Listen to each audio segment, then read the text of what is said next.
Good morning students. आप पढ़ रहे थे लिंग निर्धारण यानी कि सेक्स डिटर्मिनेशन। जो आज का टॉपिक है वो है हमारा सहलग्नता, जिसे हम कहते हैं लिंकेज। तो आज हम लिंकेज के बारे में जानेंगे कि लिंकेज क्या है। यानी कि वंशागति के गुणसूत्रीय सिद्धांत के अनुसार जो गुणसूत्र में अनुवांशिकता के जो वाहक होते हैं तथा जिनके पैतृक गुणसूत्र स्वतंत्र रूप से घूमते हैं और मेंडल का स्वतंत्र अपवहन का नियम इसी सिद्धांत पर कार्य करता है, उसे हम लिंकेज कहते हैं। तो सभी लोग इस डेफिनेशन को लिख लीजिए, सहलग्नता यानी कि लिंकेज। इसमें हम लिखा रहे हैं तो लिखें, वंशागति के गुणसूत्रीय सिद्धांत के अनुसार, वंशागति के गुणसूत्रीय सिद्धांत के अनुसार गुणसूत्र ही आनुवंशिकता के वाहक हैं। गुणसूत्र ही आनुवंशिकता के वाहक हैं। अर्धसूत्री विभाजन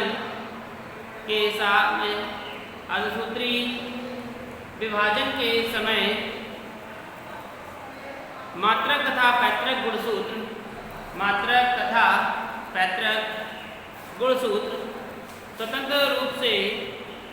स्वतंत्र रूप से युग्मकों में गमन करते हैं। स्वतंत्र रूप से युग्मकों में गमन करते हैं।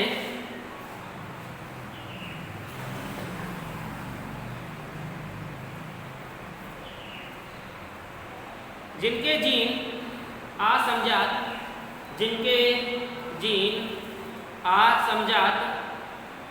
व भिन्न भिन्न गुणसूत्रों पर उपस्थित होते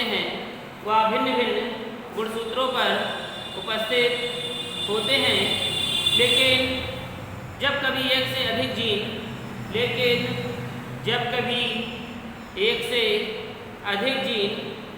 एक ही गुणसूत्र पर उपस्थित होते हैं तो स्वतंत्र अपव्यूहन का नियम लागू नहीं होता। अगली लाइन से लिखेंगे, चेंज द पैराग्राफ। जब दो या दो से अधिक जीन एक ही गुणसूत्र पर पास स्थित होते हैं तो अर्धसूत्री विभाजन के पश्चात ये जीन एक दूसरे से पृथक नहीं हो पाते तथा एक साथ बने रहते हैं। यह सहवंशागति प्रदर्शित करते हैं। इन जीनों को सहलग्न जीन या सहलग्नता कहते हैं। सहलग्नता शब्द का प्रयोग सर्वप्रथम शटन एवं बोवेरी ने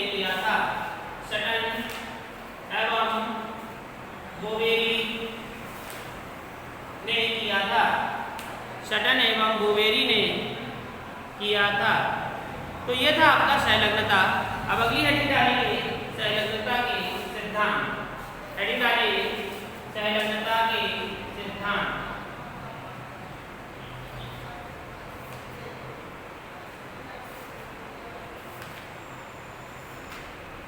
सहलग्नता के सिद्धांत, थ्योरीज ऑफ लिंकेज।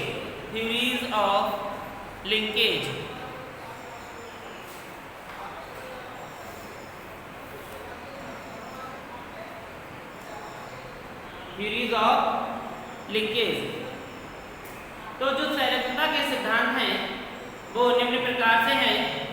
आप लोग सभी लोग लिखेंगे। सबसे पहले जो सिद्धांत है वह है सहलग्नता की सटन की संकल्पना। सहलग्नता की पहला सिद्धांत लिखेंगे, सहलग्नता की सटन की यानी कि सटन वैज्ञानिक है, सटन की संकल्पना।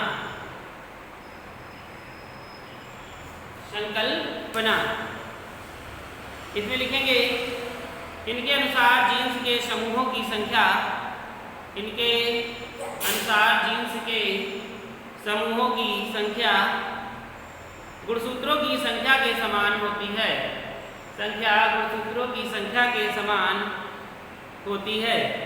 जीन्स के समूहों की संख्या गुणसूत्रों की संख्या के समान होती है। नंबर दो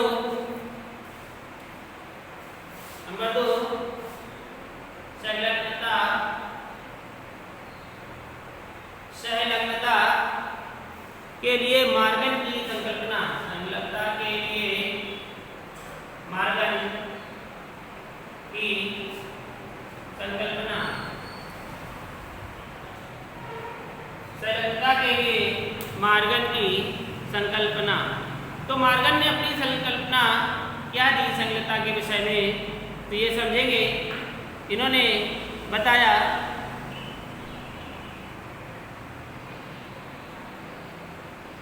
था मार्गन ने 1910-11 में, मार्गन ने 1910-11 में फल मक्खी पर अपने प्रयोग किए और सहलग्नता का गुणसूत्रीय सिद्धांत प्रदर्शित किया प्रस्तुत किया। यानी कि इन्होंने मक्खी पर, जैसे कल हमने आपको ड्रोसोफिला पर बताया था, ड्रोसोफिला पर, इसी प्रकार से इन्होंने फल मक्खी पर बताया है। तो इन्होंने दो प्रकार की मक्खियाँ ली, फल मक्खी जिसके रंग अलग अलग थे, और उस पर संकरण कराया, तो इन्हें सहलग्नता का सिद्धांत प्राप्त हुआ। इसी प्रकार से तीसरा सिद्धांत लिखेंगे संयोजन एवं प्रतिकर्षण सिद्धांत। संयोजन एवं प्रतिकर्षण सिद्धांत। संयोजन एवं प्रतिकर्षण सिद्धांत। संयोजन एवं प्रतिकर्षण सिद्धांत। तो संयोजन एवं प्रतिकर्षण सिद्धांत क्या है? यानी कि 1906 में मीठी मटर पर 1906 में बैटसन एवं पुन्नेट ने 1906 में बैटसन एवं पुन्नेट ने मीठी मटर पर प्रयोग किए तथा यह देखा कि इसमें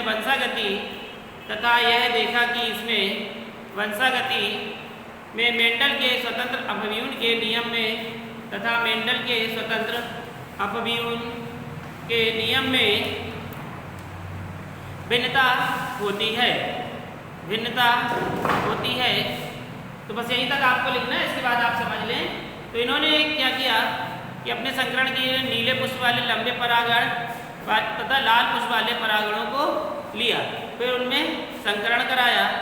संकरण कराने के बाद इन्हें परीक्षार्थ संकरण प्राप्त हुआ, नीले लंबे और गोल परागण प्राप्त हुए, तो इन्हें वहीं पे प्राप्त हुआ। अब हम तो ये थी आपकी सहलग्नता के सिद्धांत। अब आप हेडिंग डालेंगे सहलग्नता को प्रभावित करने वाले कारक। हेडिंग है सहलग्नता को प्रभावित करने वाले कारक। सहलग्नता को प्रभावित करने वाले कारक, यानी कि किन कारणों के कारण ये प्रभावी हो जाते हैं। तो ये है आपकी सहलग्नता को प्रभावित करने वाले कारक। तो कौन कौन से ऐसे कारक हैं जो सहलग्नता को प्रभावित कर रहे हैं? तो लिखेंगे नंबर 1, जैसे जैसे आयु बढ़ती जाती है जीन विनिमय की संभावना कम होती जाती है। जीन विनिमय की संभावना कम होती जाती है, अतः संलग्न जीवों की तीव्रता बढ़ जाती है। अतः संलग्न जीनों की तीव्रता बढ़ जाती है। पहला पॉइंट ये था आपका दूसरा पॉइंट लिखेंगे, ताप बढ़ने पर अर्धसूत्री विभाजन में, ताप बढ़ने पर अर्धसूत्री विभाजन में किया गया निर्माण की दर, किए गए निर्माण की दर बढ़ जाती है और सहलग्नता की तीव्रता कम हो जाती है, और सहलग्नता की तीव्रता कम हो जाती है। नंबर 3 लिखेंगे, गुणसूत्रों के किनारे पर स्थित जीन्स में, गुणसूत्रों के किनारे पर स्थित जीन्स में जीन विनिमय कम हो जाता है, जीन्स में जीन विनिमय कम हो जाता है और ये जीन अधिक तीव्र सहलग्नता प्रदर्शित करते हैं, और ये जीन अधिक तीव्र सहलग्नता प्रदर्शित करते हैं, अधिक तीव्र सहलग्नता प्रदर्शित करते हैं। हेडिंग डालेंगे सहलग्नता का महत्व, हेडिंग डालेंगे सहलग्नता का महत्व, सहलग्नता का महत्व। हेडिंग डाल लीजिए significance of linkage, significance of linkage, यानी कि सहलग्नता का महत्व क्या है, ये किस प्रकार से हमारे लिए उपयोगी तथा अनुपयोगी है। तो नंबर 1 लिखेंगे, यह नई विकसित किस्मों के, यह नई विकसित किस्मों के मूल्यवान गुणों के नियंत्रण में सहायक होती है, मूल्यवान गुणों के नियंत्रण में सहायक होती है। नंबर 2 लिखेंगे, यह गुणसूत्रों पर जीन्स के उपस्थित होने में सहायक होती है, नंबर 3, यह एकल किस्म में सभी वांछित लक्षणों के मिलने का निषेध करती है, यह एकल किस्म में सभी वांछित लक्षणों के मिलने का निषेध करती है। तो ये था आपका पूरा क्या था, सहलग्नता। तो ये थी आपकी सहलग्नता। अब अगली हेडिंग है हमारी पारगमन या जीन विनिमय। पारगमन, नोट कर लेंगे, पारगमन या जीन विनिमय।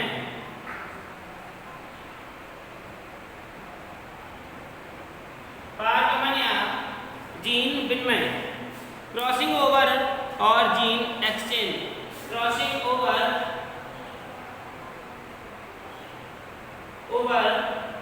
और gene exchange, gene exchange note कर लीजिए, क्रॉसिंग ओवर और जीन एक्सचेंज।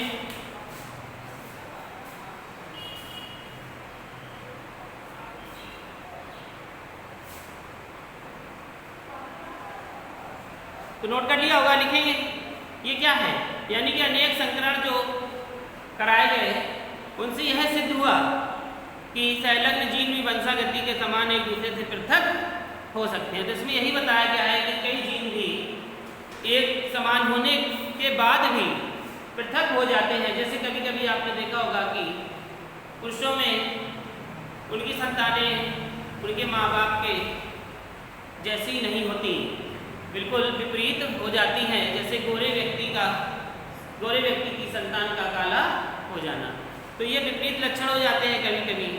तो लिखेंगे इसमें, अनेक संकरण प्रयोगों द्वारा यह सिद्ध हुआ कि, अनेक संकरण प्रयोगों द्वारा यह सिद्ध हुआ कि सहलग्न जीन भी वंशागति के समय एक दूसरे से पृथक हो सकते हैं,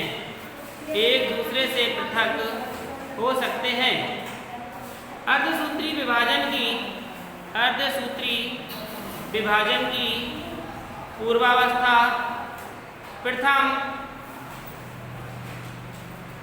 पैक्टीन प्रावस्था में प्रथम पैक्टीन प्रावस्था में समजात गुणसूत्रों के परस्पर जुड़े हुए अर्ध गुणसूत्रों के बीच एक या अधिक खंडों की आदान प्रदान होने से संलग्न जीन भी एक दूसरे से पृथक हो जाते हैं। तो ये था आपका जीन विनिमय।